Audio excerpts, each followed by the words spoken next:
This episode of Troxel Podcast is supported by Twin Motion, the simple, real-time rendering solution to create high-quality imagery, client presentations, and interactive experiences that help communicate your design ideas fast.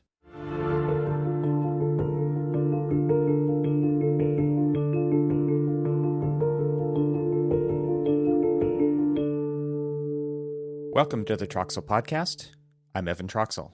In this episode, I welcome two potentially familiar voices, depending on your podcast listening habits. This one is an example of the kind of thing that can come out of just being on Twitter and being open to collaboration and opportunities. So who are the two I'm speaking of? It was my pleasure to have Nen Chastain and Evelyn Lee to the podcast and record this crossover episode. Nen Chastain is a consultant trained in architecture and business management with a decade of experience working with award-winning architects.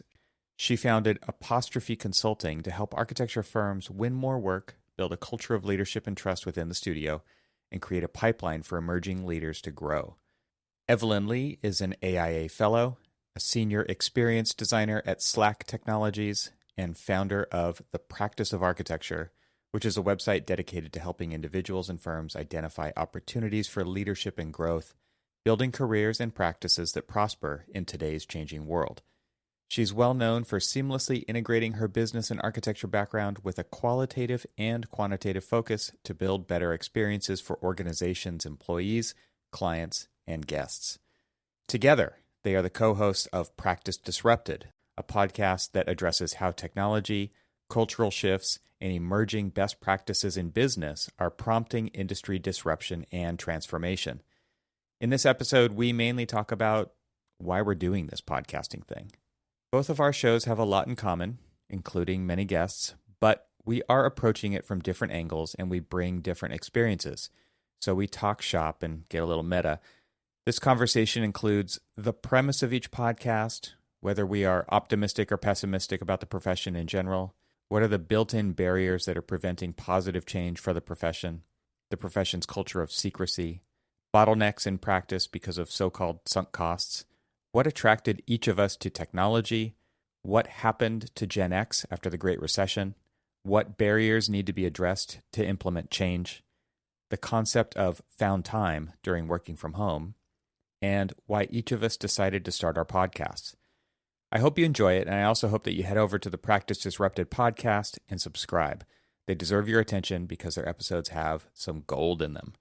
So without further ado, please enjoy my conversation with these two exceptional women who are making a meaningful difference in our profession, Nen Chastain and Evelyn Lee.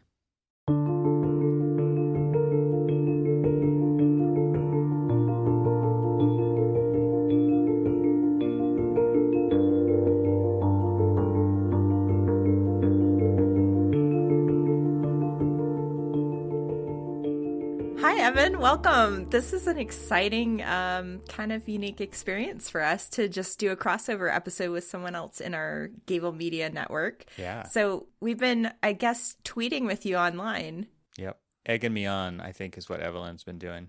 Yeah.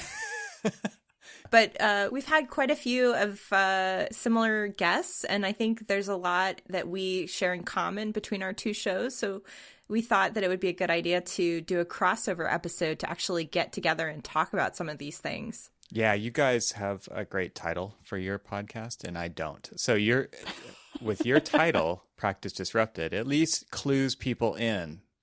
With mine, it's just like, what are those consonants next to each other for?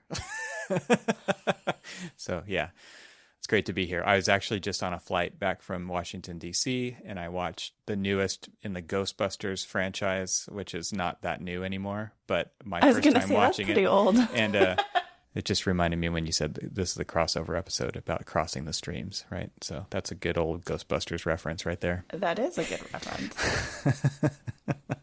So yeah, that's what I think of when I hear the word crossover, and I think about our shows and about like what we're out there trying to do within the profession. It's very much like even though we're not necessarily quote, on the same team, like we're not in the same office, we're not on the same podcast. I think we have a similar goal and what we're trying to do with the profession. So it's fantastic to be doing this today with the both of you. I think we're equally excited to spark up a conversation I always, there's, we schedule our seasons. I think we're scheduling for season 4 already. And then one of our people that we invited will have like been on your show, I think, or vice versa. And we're like, right. Like we didn't get to them first. It's a different conversation though. I mean, it's all good. It is a different conversation. Yeah, absolutely. The more, the better. I've had guests on my show repeat times, and I feel like every time there's something new to gain. It's not the same conversation. It's not the same topic necessarily. Or maybe it's adding to with new things that have been learned. And so there's the more, the better. This is the kind of stuff that the content isn't the kind of content that is the building blocks of a resource library in total, but there are pieces within the episodes, I think, that are worth going back and digging out. But every episode has those kind of golden moments that are very different from each other, but also from even the last time like a particular guest was on. I think also that you take a different angle, and I definitely want to dive further into this. And so for anyone who's listening that hasn't had a chance to listen to your show yet, you actually have 2. You have a show that you started, and that's been around for a long time. And then you recently started Troxel, which is a shift on looking at change through the lens of technology in the industry, which I think is definitely one area that we look at. And I hope we can go deeper on that today in our conversation. Absolutely. Yeah. The premise of Troxel podcast is looking at how technology, like you said, as a lens through which the profession is changing, like it or not, good or not. So it is. And so therefore it's kind of an awareness campaign on many respects, because it's not necessarily about specific startups or their founders even, or their product. It's about what's going on and why it's happening. It really is the kind of conversations that I want to be having, because this is the kind of thing that, like I just said, like it or hate it, it's happening. So be aware of it, and let's take these stories of people who are really interested. And, I make the point of view that I have is that we're working on the profession, not necessarily, maybe sometimes in the profession, right? So as we work on the profession together, what are we doing and why are we doing it? Because there's some huge amounts of passion there. So what can I do as like a facilitator of these conversations to get people on the same team and get them in alignment about what's going on, so that they're at least aware? They don't have to love it, but for me, it's about awareness and getting people to root for these who really have the passion to take our profession to the next level. And your background, we should probably frame that you are an architect, that you have a background in working in the studio environment. Right. So you are really coming from it with the perspective of somebody who's been in practice. Absolutely. And I think coming up through the ranks, of our old school profession as a designer in particular, I feel like I have a skill set around crafting communication and design and working with people to get to the outcomes. When you're working with clients on projects, it's like synthesizing their super random vague ideas about and the particular ways in which they work into reality. And to me, that's what I'm doing in my job as well. And that's what I'm doing on the podcast as well. It's really a design approach to these kinds of conversations and these problems and these challenges that we come up against to shape the profession as it moves forward. That approach is actually very similar to I think, Evelyn, the approach we take on our show, which is to use the design framework to look at it from a business standpoint, which kind of dips into a lot of different conversations, but definitely to us, it's still like a marriage of design and business and the problem solving process around figuring out the answers. And you guys both work. I mean, and Janine, you work. You have your own company, consulting company, right? So you're working with a lot of different groups. And Evelyn at Slack, you're working with a lot of different, probably groups within the company, but also externally facing. Obviously, you do a lot of speaking. You get to dip into a lot of different conversations, and there's a lot of topics that come up. And by being in those positions that I think we all are, where we're kind of active on social media and just kind of keeping our fingers on the pulse, and then with the conversations that you guys are having and that I'm having, it really helps kind of shape that overall framework and then connect the dots within it And that's, I think, what you guys are doing as well. Yeah, I think, and then my connection back to the profession, I think, is held together, oddly enough, by the AIA and everything that I'm hearing from the members that I interact with there. Mm-hmm. I have a question for you, though. Would you consider yourself kind of an optimist or a pessimist when it comes to the future of where we're headed? It's a double-edged sword. I tend to be the pessimist, but I want to be an optimist. Yeah.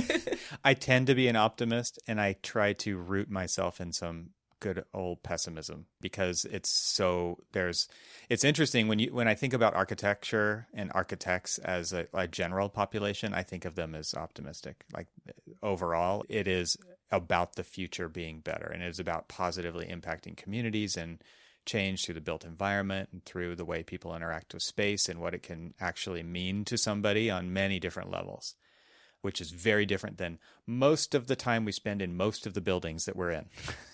Those aren't capital A architecture, which I think is better at fulfilling those kinds of changes. But at the same time, like, we are so slow to adopt change. We're so slow to try something new because we sell time for money, and we have a certain way that we do contracts, and we have a very specific piece of the pie that we deliver in the overall process, which is not that building, even though, like, you go to a ribbon cutting ceremony, and it's the, there used to be this saying, and I'm trying to recall it right now, but it's like the ceremony of the uninvolved, right? It's everybody's patting themselves on the back because the mayor's there and the council's there and the board of directors, and they had nothing to do with the project throughout the whole thing. And guess who doesn't even get mentioned in that ceremony of the uninvolved? The architect. And that's where this pessimism comes from. And I think where I've kind of landed from a point of view is that, like, we've designed ourselves into this position, literally, because we're waiting around for somebody else to acknowledge or to do something. Mm-hmm. Acknowledge us or to do something for us. And it's like, guess what? Like, we're in charge of designing our future. And by actively non-participating in that event, and just because we're so project focused, we're so focused on the now and not the big mm-hmm. picture of where things are going, because that's not the business model. The business model is this project right now. As soon as that project is done, cool, put it in the archive folder. What's the next one? That it's hard to kind of come up for a breath when you're under all that water all the time. That's a good point. So, man, am I an optimist or a pessimist? I don't know. Like, I don't know. I was like, that kind of ended on a really pessimistic note at the end there. Because change is hard. I mean, and working in a firm for, the majority of my career, literally like pushing boulders uphill to get people to adopt change has been a hard lesson. It's been really difficult. So my recent change this year by going into the technology space, but it's funny because... Yes, welcome to the dark side. It's interesting because I don't look at it as like a tech company. I look at it as a people company, and I look at it as like we are working on trying to solve some fundamental problems within the architectural and the manufacturing professions and the industries and the way that they talk to each other and communicate with each other. It's super broken because the incentive is to keep it that way. The incentive is I wouldn't say the incentive is to keep it that way, but there are incentives in our own silos that keep it that way. And so when I think about it as a people profession or a people company, and I think about it from a standpoint of trying to work on the profession and make the profession better, it's a really good fit for me, because now it's like, do you believe in this? Because you can opt into it. Whereas when I'm working at a firm and I'm saying, this is what needs to happen because this is the future that is imminent, and people are like, no thanks, I have no power there. I don't have as much influence there to get people to come along with something they are not incentivized to do. They're incentivized to cut corners. They're incentivized to do the project with less every single day, less hours, less resources, because that's faster, and faster is rewarded by higher profit margins. So, man, there's like this crazy tension going on inside of our profession. And so I find it, the optimistic side of me now is like, okay, opt in, let's go on this ride together. And the people who are ready and willing to do that, who are that early adopter mindset, will gladly do that. whereas the other ones can wait and see. I relate to this because the struggle, it's like the dual personality going on. I came into this profession so optimistic and excited about the idea of becoming an architect. And then as I continued to grow in my career, I was disappointed time and time again as an emerging professional. And I think that's made me a little bit pessimistic over time. And it's disappointing because you're right, these systems exist. And when I've tried to bring change forward into a practice, it's never met with excitement, which has always been shocking to me. Like, why would we not want to do this better? How can we not make time to fit this in when it's going to improve the business? So a lot of this work that we're trying to invest in comes from this desire to figure out, like, well, how do we get past those barriers? How do we actually bring about change in a profession that doesn't see a need for change? And part of me, is just, I'm just kind of placing my hope on the future generations at this point, honestly. But I think any optimism that I have and any, like, why I still say engaged, why I run Practice of Architecture and Practice Disrupted on the side of my job at Slack, I think is because there's so much opportunity and value for us out there to capture. We just need to be doing more of it. Yeah, I agree. One thing that I don't think is too debatable is that our profession, and maybe even, going out on a limb here, but saying the older generations are really bad at capturing information. On one level, it's kind of what you're doing at Slack. Slack, I think, originally started out as communication and knowledge capture, but it's much more of a communication device now because that's what people can do on a daily basis. Like, I can participate in communication. Actually participating in knowledge capture is a lot more work, and keeping it current is a lot more work, because now you have to kind of mentally keep in mind or have a system in place that helps you keep track of all the stuff that you're capturing, so that it isn't just a dead document, so that it is a living, breathing thing. And when we place the hope in our future generations, like, what do they have to build on?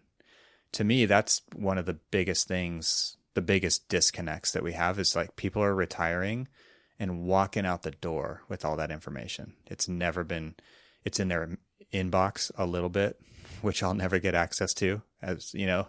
It's in a set of drawings that is in a folder, like in the Indiana Jones warehouse at the end of the movie, right? It's like, where's that file? I don't know. It's somewhere in there in all those wooden boxes. And so when you think about these future generations, especially now as we're working from home and not being able to overhear things going on inside the practice of architecture in the office, in the studio, as easily as they used to be, but also just on this kind of one-on-one interaction level like we're having right now over Zoom, it's just not easy to pick up on all the stuff that it takes to be a good architect. It's just not easy at all. And so how do we facilitate that so that we actually can have like a legit hope in the future generations? And maybe the answer is they don't need any of that stuff. I don't know, but I kind of don't think that's what it is. I kind of think, and that's one of the reasons I feel like these podcasts are such an important part of that. And putting this information out there and sharing it like where we are right now. This is a snapshot in time. It's not evergreen content. It's not like we were talking about earlier. It's not like there are nuggets of gold in here. The whole thing isn't just like this giant treasure chest, but at least we're trying to capture that stuff so that there is something that can be built upon. And I feel like that's a huge missing piece of the puzzle. And it is really hard for people to participate and contribute in that when they're just not used to do it. It's not a part of their day-to-day. I think that also stems back to this culture, though, of secrecy. In architecture in general, yeah. Within the profession in general. And one that, you know, the more we talk about it, the more we talk with our guests about how technology has this open source platform, the more I feel like that's such a hindrance to our ability to move forward as a profession. Mm-hmm. Yeah, totally agree. I think that whole paying your dues mentality falls within that as well, right? It's like, how do I get to the next level? I'll let you know. Like that's kind of the comment that you'll hear from an old school supervisor. It's like, you're doing great. What should I do? Just keep doing what you're doing. It's like, really? There's no, and so it's really black box. And I think that also gets into this other stuff that you're talking about, which is this whole idea of like, this is our secret sauce. This, and therefore, like, because of that mentality, people jump from office to office because it's a black box. Like, okay, well, let's go try this black box and see if it's a better fit. Well, no, it wasn't. I'm going to go try this one because maybe it's a better fit. And so people jump around a lot and they don't have time to build within one firm. And at the same time, like, none of that stuff is actually secret. And the profession as a whole doesn't move forward because we're all reinventing the same stuff at every single firm and not sharing any of that information. Right. And the other thing that's really strange to me about that dynamic of the firm owner over the younger staff, I don't know. And I worry about being too generationalist in these conversations. But the reality is that without some of these junior leaders who are running the Revit models, it's not like the firm owners are teaching us how to use Revit. Right. We're figuring it out. We're doing the work. We're putting in the hours to build these complicated models. Yes, there's things that they're allowing us to do through being at their firm. But, you know, it's like there's a value trade-off that feels really undervalued in that relationship that I find kind of weird and very specific to this moment in time where we didn't have technology. Now we do. And this generation is the one who understands how to use it. Yeah. I think the power is in that person. I mean, way more than they think. Yeah, no, I've definitely been encouraging individuals to, you know, remove emotion from the decision-making process. We're in the great resignation. There's a fight for talent right now. You know, and people are like, oh, but they held on to me through the pandemic. You know, I owe them this much, or I need to finish this one last project so I can get it into my portfolio. And I was like, well, just try to treat your career as a business. Is your business going to suffer if you stay, I guess? Our whole profession is built on the idea of sunk costs, right? It's like we will continue to use those details forever because we already spent the time doing all that research and making sure every word and keynote was just right. And so therefore, like, the cost to replace that is too big for us to even try to use a new material that is more energy efficient or better for X, Y, and Z. So it extends naturally into that kind of idea about self-worth and agency within the profession. Yeah, I've never thought about it that way, but absolutely. I'm dealing with that specifically, like that material aspect of it. So it's like there's two ways that we work. We either, it's so funny because they're polar opposites. We either just reuse the same stuff over and over and over again because we don't want to do it again. And therefore, yep, we've already got the spec for that. We've already got the details for that. We've already got it in the Revit families. We've got all these things. And so, man, that's a huge amount of time encapsulated in those things. Or like, let's dive off the deep end and go to the google.com page and type a keyword in and see where it goes. And then somehow we end up like shopping for shoes. So you're 3 or 4 or 6 hours into some product research. Like those two things are polar opposites. So that's why I say, like, this is my day to day. Like these are the mindsets that I'm dealing with within our firms. It's like there's the risk management specifier. It's like, just keep using this stuff. We will only use this kind of CMU or whatever. And then there's these other designers who are like, man, like, I want to do something different. I want to do something new. Turns out I can only get this thing from Germany and it'll never get here in time and I can't afford it. And those are polar opposites, right? So there's got to be something better out there. So maybe we should talk a little bit about what got you so interested in technology as a framework for architecture. Where did that passion come from? I would love to hear your guys' take on that too. It's funny because like I'm constantly reminding myself, like, this is a means to an end. I'm not just a technology champion. I just want us to make progress, and also kind of pointing at, like, it's obvious that we're going in this direction, people. It's not going back to the old way of doing things. Remember the day when we used to be able to draw this and I could just erase the dimension and put in whatever number I wanted on a set of plans, for instance. Like, we're never going back to that. So I've always been kind of technically inclined. I was I graduated college. I'm going to age myself here, 1997. And I was like one of 3 people who learned how to be the very first class that introduced 3D modeling into the program that I was a part of. And so I love like the exploration of that and the curiosity, like dopamine that comes from that. It's like, oh my God, I figured this out. I learned how to make websites in 1995 because I taught myself how to write code in a text editor by looking at other websites' code. And so you kind of start to teach yourself. So it's just been a great learning experience. And I love learning. Technology is never ending evolution, and it's such a fast pace that it just fits the way my brain works really well. And so I see lots of challenges, and I also see lots of opportunities for solutions in the tech space, period. Whereas there's not a lot of other innovation happening. If you think about innovation, it's happening with technology. That could be hardware, it could be software. It's probably a combination of both. But it's, to me, what the most interesting part of that is the people who are actually making those decisions on how those products kind of come forth and what they can do and why they can do it. So for me, that it's just always been this perfect fit of the way my brain works. And it's interesting. I heard something recently about a research study on serotonin and dopamine and having to do with a lot of the way you think. So if you're, and I can't remember which one's which because I can't remember what my left hand from my right hand is, but it's one or the other, it doesn't really matter, makes you either be a very conservative person or a more willing to try new things type of a person, which is also kind of maps politically, which I think is really interesting. And so I've always been the kind of person like who likes to take risks, who likes to try new things, who is interested in change for better. And then I can clearly see people in the profession who are the exact opposite of that. And those are the people that I was talking about earlier, who I'm constantly like fighting with and pushing those boulders uphill. That view is just interesting to me because for me, I'm a little bit flipped on that. Like tech space is so safe because you can prototype a million different ways in it. Quickly and cheaply. Quickly. And, yeah. Right? So then my conservative side says like, this is why I like it. Because I can. That's funny.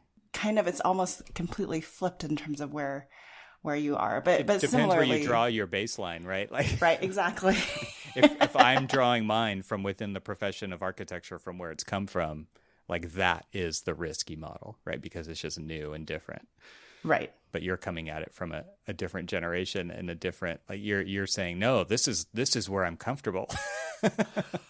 Well, yeah. I mean, I don't know about different generation. Like so I'm on tail end of Gen X. Mm-hmm. Yeah. But I mean, I was taught to code by my mom of all people. But then I grew up in Los Alamos, New Mexico. So that might have a little bit to do with that. But I would love to hear more about why that would be different. Because I just have only my experience to go off. Oh, well, just because Los Alamos is such a unique small town, right? Because there's a laboratory there. And my mom was essentially running IT for the laboratory, like IT support. So she had Toaster or Linux, and she knew, I don't know how many different languages she knew. She ultimately felt like she couldn't learn languages as fast as those coming in to keep up with IT support. So when her brain could not hold anymore, I think it's literally when she's just like, I need to step away from this. But no. So there was kind of a bit of a paradox there with a very forward-looking role model in your life, but then also living in a community that was a small community. So maybe... Very true. Yeah. I can relate to that. I had a similar paradox in my life, and I would say my technology interest is really driven by my orientation point, because I am in the millennial category, though I'm on the older millennial side. My high school in the county I was in was actually one of the first in the country that issued laptops to every student. And I had it the whole way I went through high school. So it was like you started the semester and they give you a laptop for the year that's like a textbook. So all of our homework and assignments were done on a computer. I took drafting classes. It was all in CAD. And then we would communicate, and it was all on AOL at the time. So my whole point of view on the world is based off of this experience of adopting technology right at that moment in time and then continuing to use it. Mm-hmm. And it was only when I started getting into architecture where I could see this like struggle of, you know, the value of hand drafting, but then we had to go learn software to do the programs. And ultimately we didn't actually learn the software that we needed to do the work when we got hired. So it was just a disconnect of this industry struggling to catch up with what was happening at the moment in time. Yeah, I think from my perspective, kind of spanning the whole gamut of that was that I've always seen myself as kind of, and maybe this is Gen X kind of in a nutshell, is a bridge between.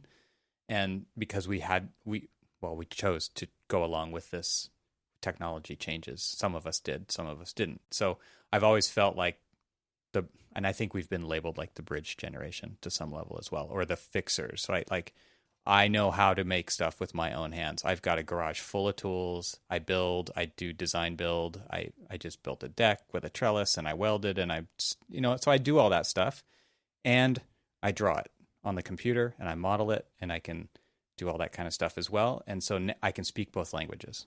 And so if I'm out on site, I can talk to a contractor and I know what they're talking about and I know how they're doing it and I know the tools that they're using to do it and I know why they're doing it a particular way. And when I'm sitting at the computer, I know how to speak the language of that group to make that happen. And so I've always seen myself, and they've also called Gen X like the forgotten generation. Yeah, I was going to say that's the alternative. The skipped over generation, right? Because now we're looking at the younger generations as, you know, the up and coming leadership. It's like, well, what about the Gen X? You guys are also missing a big part of your cohort because of a recession. Yeah, huge. Like, talk about the great resignation. It was just the forced resignation at that point, though. But I also, I also wonder like where they all went, and I really struggle as association leadership, in the AIA. Like, how do we all went through architecture school. We all have this love and passion for the built environment. How do we re-engage those people? And actually, like, where did they all disappear to? Because I felt so alone. It's so true. And we've talked about this on the podcast about how I felt so alone making the transition out of architecture. And, the people that I've connected with are Janine, but like in the best way possible, but not like, I have no idea where they went. That's so interesting because I only know of one person from my graduating class and I like messaged them on LinkedIn and they never responded. I don't even know. Everybody else is a ghost. Everybody, which is crazy. It's not like a small college. It wasn't even a small graduating class. But it was like, where are you? I have no clue. It's so interesting because they don't exist online. Like they chose not to follow that. So I always think about that too. I think like, I wonder what they're doing. It's like, I can't find them. It's like, do they wonder what I'm doing? I'm easy to find. Like they could reach out. Like, and then a whole nother complex like kicks. Yes. Yeah. And then I'm just like, it's not a big priority. Let's take a short break from the conversation to talk about this episode's sponsor. Let's talk ArcViz technology. Powered by the near-limitless Unreal Engine, our friends at Twinmotion offer a fast and easy way to produce stunning real-time visualizations and immersive experiences for your clients. Twinmotion gives you the tools you need to make faster decisions and relay information to your clients in a way that instantly speaks to them. Breathe life into your scene by changing the season, the weather, the time of day, just by moving a slider, immersing your client in a way that they'll love and, more importantly, be able to truly picture themselves in. Seriously, it's that easy. You have to try it to believe it. So why not share your design with stakeholders in collaborative reviews and edit your scene together? I'm a huge fan of this. There's no better way to get buy-in than by making your clients feel part of the development process. Right now, they're running an exclusive free trial for listeners of this show, which you can head to twinmotion.link/TRXL to get your hands on. Once again, that's twinmotion.link/TRXL. And now let's get back to our conversation.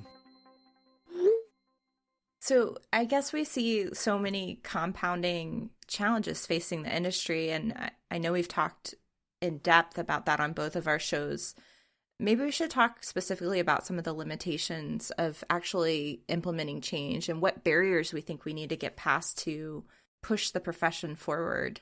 Yeah, it's a good topic because there's so many things. I think that's one of the things that both of our shows do fall more on that optimistic side, because the people that we're talking to are excited about where things are headed.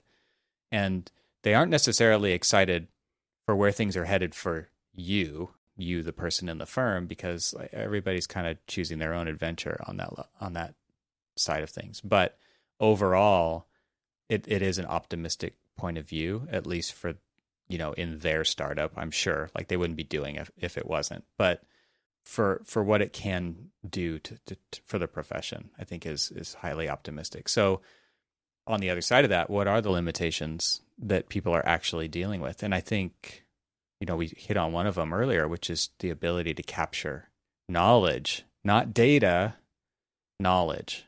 Data is, I think, is the easy part, right? It's like, even though they're not very good at that either, like, tell me how your building performs. Can't do that, right? Because that's not maybe something that you're building into your models. But I think from a knowledge standpoint, I think that's a huge limiting factor for implementing change. Just because people think it's a secret, people aren't interested in sharing it, it's not their project right now, we'll figure that out later, kind of a mentality. Push it down the road, figure it out later. So that's a big one. I'll just throw that out to begin with, but maybe you guys have additional limitations. The knowledge sharing is definitely interesting to me. I just think I don't know. I mean, my whole thing is just like, we can't get out of our way fast enough. We can't, and we can't make anybody do it either. Right. So it's like, okay, what next, I guess? What else? And it also boils down to the business. I mean, I think we've all alluded it to, and how we're like kind of reverse incentivized to actually make progress. The biggest problem that I face with that is sometimes the quicker, less riskier business models to adopt means stepping away from design and architecture as the big D and as the big A, and like offering additional services. And that's also like a hard struggle. But like, I feel like there's a necessity to do that, to give us the space to reassess like the true core business model and how do we rebuild that.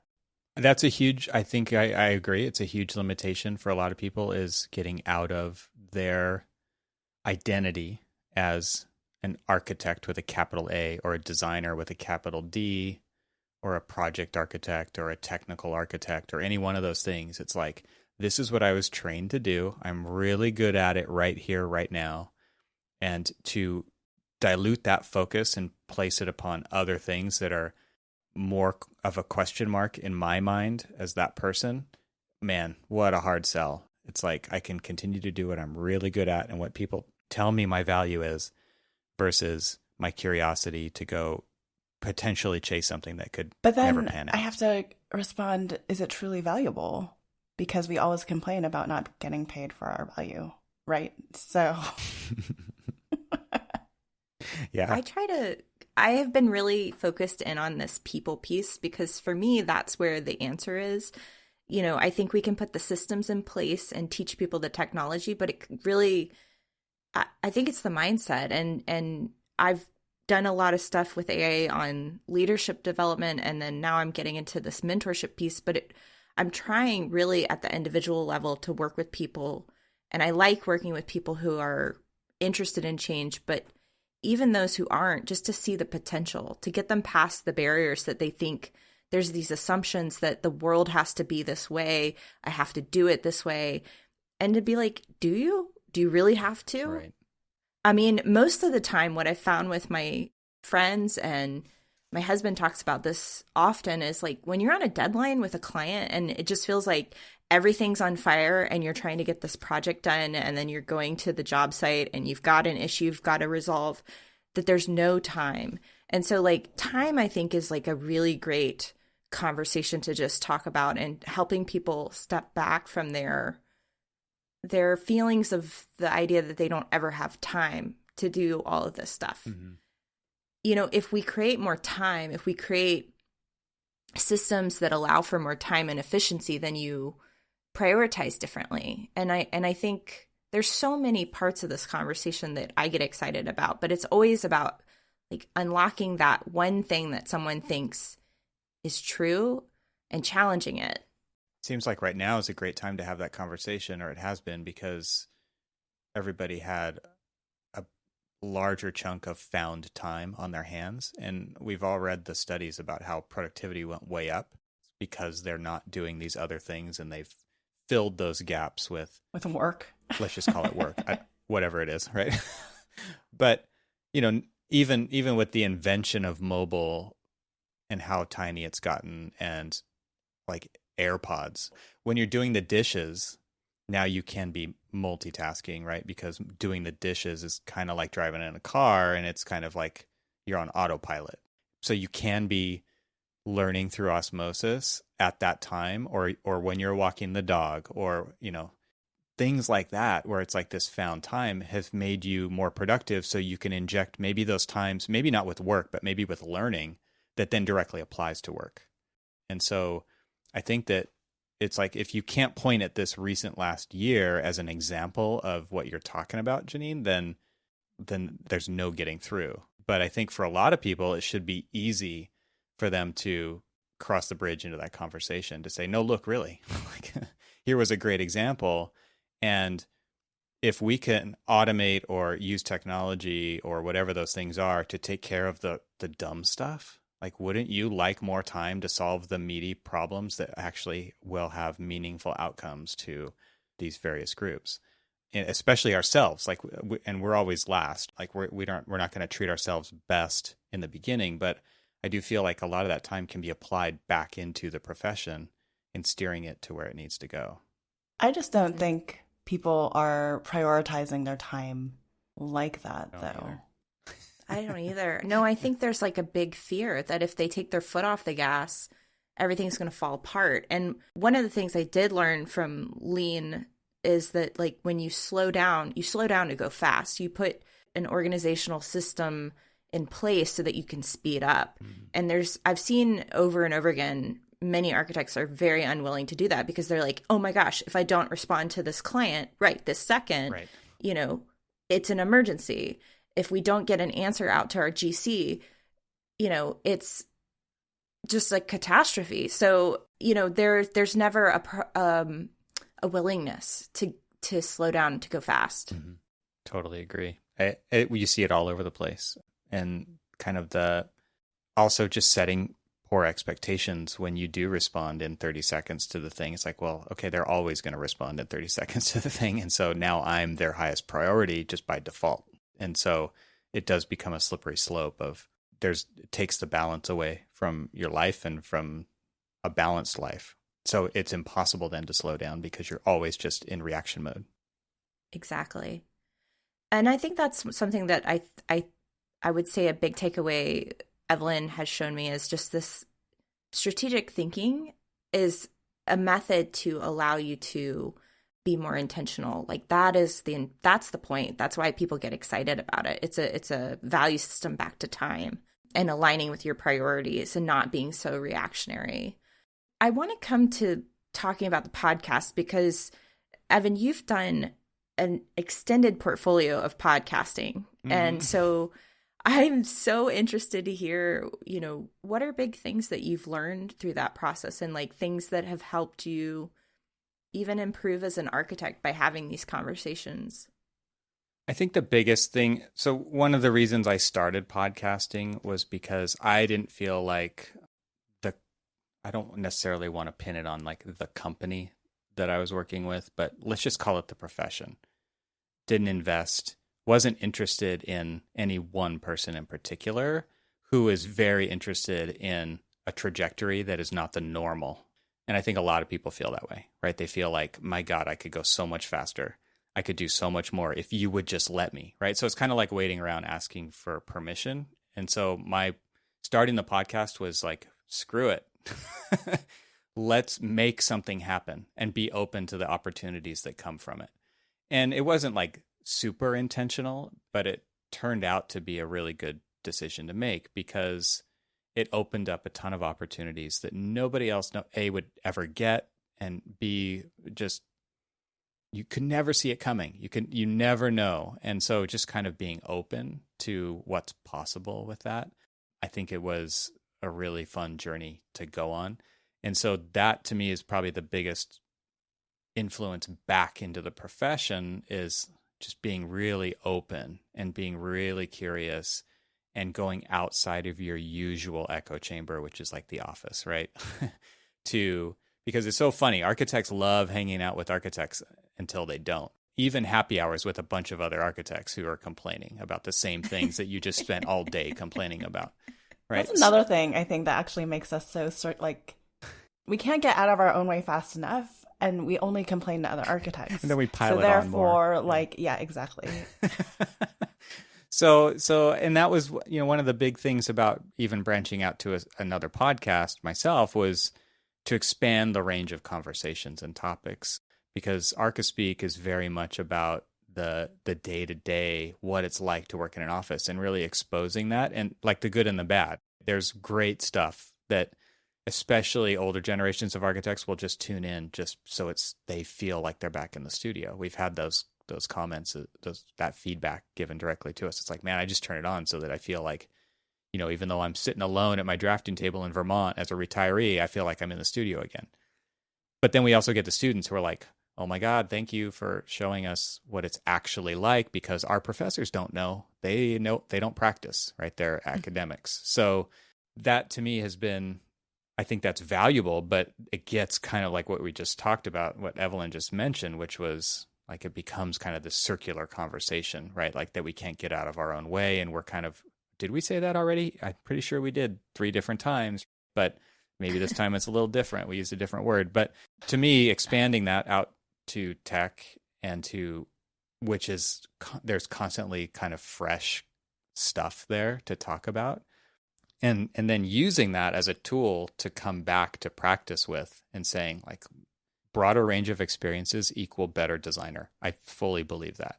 And so the more people on your team who you can encourage to have a broader set of experiences is going to lead to better design outcomes, because there's more empathy, there's more experience, there's more points of view coming into the equation that creates design outcomes.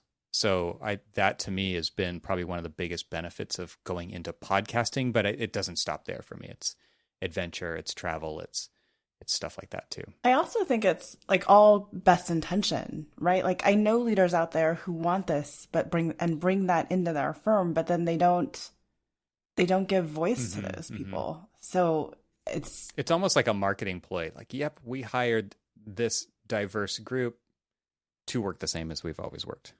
They don't say the second part, yes, but they like saying the first part. They keep that, behind the closet door until you get into the office. Right. And then the truth comes out. And I think that's where my pessimism then kicks in, because I so want this to be an opportunity, a moment coming out of the pandemic for change in not only practice, but how we're working with one another. And I'm just listening to all these principals saying like, but we've only ever done it this way. It's only ever worked this way. I heard one principal say in the same breath, she believes with full conviction, my small firm, we're just getting back into the office, and we really love the culture of being back in the office. But we're talking about how many days we should allow individuals to have flexibility. And we're worried that if they give them too much flexibility, they won't show up in the office. And I was like, but you said with so much conviction that everyone loves being in the office.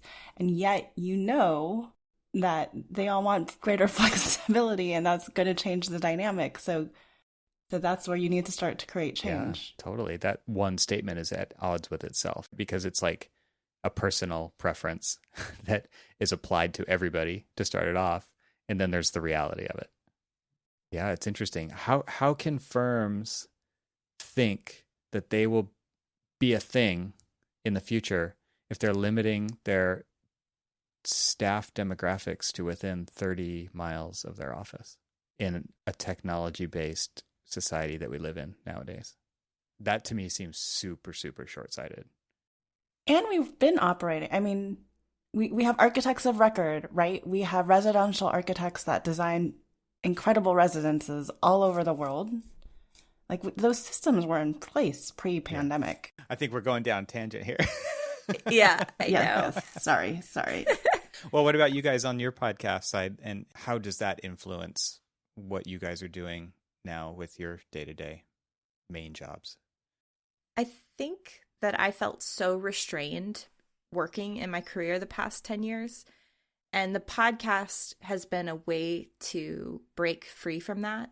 I started my business because I kind of came to the conclusion that if I can't practice in a way that makes me happy, then I have nothing to risk by starting my own business. Mm-hmm. You can always go back to unhappiness. Sure. Yeah, I can always go back to unhappiness. But I love running my business. It's so fulfilling for me. Now, of course, I've always wanted to, but doing it, it's like, wow, I feel so much more fulfilled. Even on the hard days and coming through the hard stuff, like I get so much joy out of it that it makes it worth it. I just don't think I could go back. And I think if more people realize that if you didn't work for a firm, if you worked for yourself and you consulted or I always think about Nels's interview that we did early on about this decentralized model of workforce.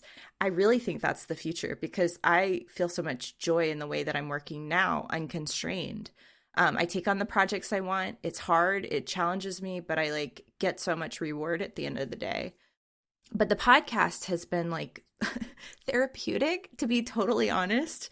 I had so much built up frustration, and I think I know people hear it in the episodes, and I'm working through stuff as I have these conversations to figure out what do I think now. But I am really happy with the content that we've created because I feel like it's I believe in it and I stand behind it. And every time we have a new conversation, I learn something new that makes me feel more optimistic about the future of the profession again. Totally. Whereas I wasn't. Yeah, that's great. What about you, Evelyn? No, I think similarly. I also think it was just I go back to this whole notion of always feeling so alone, moving away from architecture, and knowing somewhere out there's other people that are equally feeling alone, and then having those individuals kind of reach back to us, out to us, and saying, what you're saying is resonating with us. Thank you, thank you for for sharing your shared experience. That's kind of what really continues to drive me. I mean, we talked with Catherine about this. It's really hard to understand who's listening, who's resonating. Yeah. But when we hear back from the listeners and they're saying you're saying all the things that I am thinking, thank you so much. That's kind of just what keeps me going, and it gives me more optimism for the future of the profession. I think one of the big drivers that I taught a class for a couple of years, and it was about emerging technology. And that was before the new podcast started. And I shared those experiences on the other podcast, and that I think those stories really did resonate with people because the purpose of the class was to say, okay, look, we've got all these new career paths possible inside of architecture for all of you students of architecture. It's not all about being a project manager, being a technical architect, or being a designer. It's actually not just those three things anymore. So look at all this huge landscape that technology is affording the profession and potential for you to go and try something and stay in the profession. And that, to me, is optimistic for the audience we're talking about, right? And so when you kind of compare, when you see people who are older, well-seasoned architects who are totally miserable, it's what are you giving people a model of looking forward to there? They're like, I don't want to be miserable like you when I grow up, right? But man, there's a lot of other stuff out there. It's not just that one path. And so I think that's where shows like ours come in to kind of help fill the void of potential for people and to keep them in the profession of architecture. I mean, if you survived architecture school and you enjoyed it, this is for you. but there's lots of different ways you can take it from here. If you survived architecture school and you didn't enjoy it, you should probably go do something else, because like you'll never get anything out of this profession that'll be worth it. Like you said, Janine, it's like I wasn't happy, and I can always go back. I might as well try some other stuff and see if that makes me happy. But ironically, my husband is a practicing architect, and he's very good at it, and he loves it, and it's the only thing he's ever wanted to do. But even he struggles with these same things. He's told me that he struggles with these same things that I do, even though I've left and he stayed.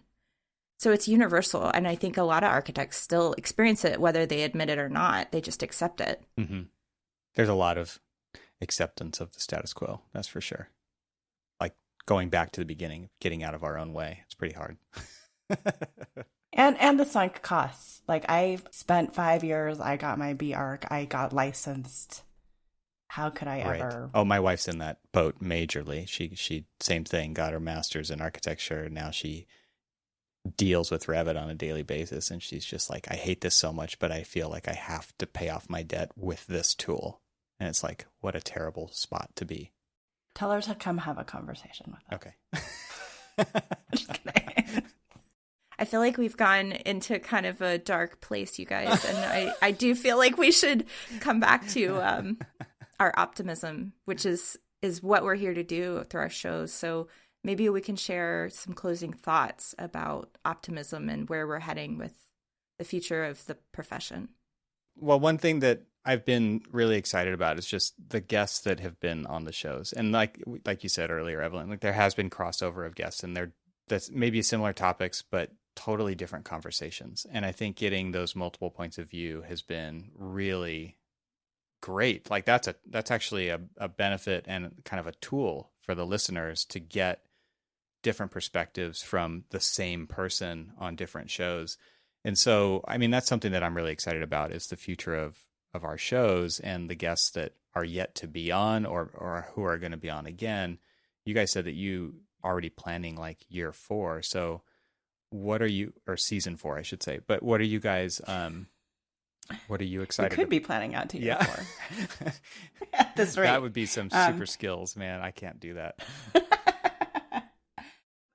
I mean, yes, relative to the podcast, I think, as more people hear it, we get more suggestions of great speakers, of people. I feel like my optimism comes from the people that we bring on that see value and opportunity and are actually acting on it, right? In a way that's different and unique and unusual. And I love that I am learning, that I continue to learn so much from them. And, while I kind of maintain this pessimistic framework, I am seeing these firms emerge from the pandemic differently, right? That there's these job postings going out for all remote workers. So there is hope that like change is coming. I hope that these firms that make these changes are the ones that prove out to be the more successful ones, because then the firms that don't change will have nothing to do but look at the firms that change and say, what are they doing differently, and how can we, we're no longer competing at their level. Yeah. I think something else that I'm really optimistic about is when I was in Washington, D.C. last week, I was meeting with the AIA, and obviously you're so involved there. And I'm really optimistic. The group of people that I'm working with there are fantastic. And like you said a minute ago with like the guests on the shows, there's people like that in the AIA too, who are identifying these kind of opportunities and just going for it. And to me, right, that's fantastic. To see that happening in our national organization is fantastic to see. So gave me a lot of good feelings, good vibes, and I'm excited to see where that goes. And I know you're a big part of that as well. And the work that you're doing there is in a similar vein. It's like identifying these things. Let's do something about them. Let's stop just talking about those. Obviously, policy and things like those take time, but raising those conversations to the surface and then acting on them has given me a lot of optimism for the profession and for our national organization.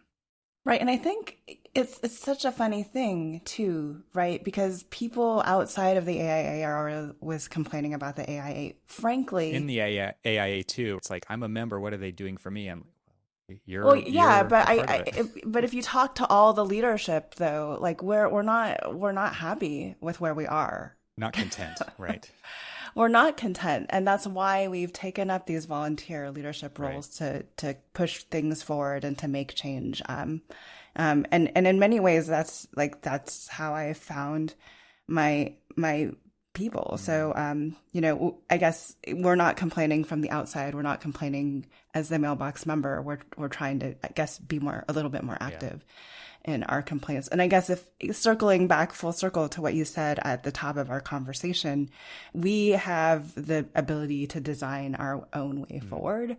So let's figure out how to do that. Who better? I'd rather not leave it to somebody else. Well, maybe that's where we could wrap this up and table some thoughts to another time. But this has been a fantastic conversation. Yeah.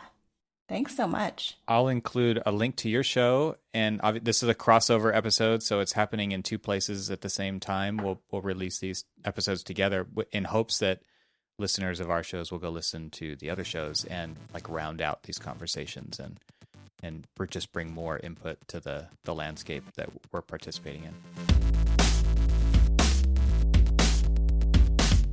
Thank you to Twinmotion for their support of this episode of Troxel Podcast. You can visit twinmotion.link/TRXL, or I've made it easy for you. Just click the link in the show notes and download your copy of Twinmotion for free.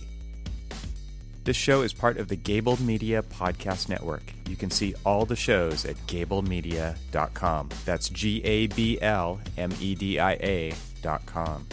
You can help support what I'm doing here by leaving a 5-star review on Apple Podcasts to help get the word out, and of course, share it with your friends. I'd love to hear from you, so leave a comment on the website at trxl.co/podcast, where you can find every episode. You can also follow me on Twitter and Instagram and YouTube. Just search for eTroxel. Talk to you soon.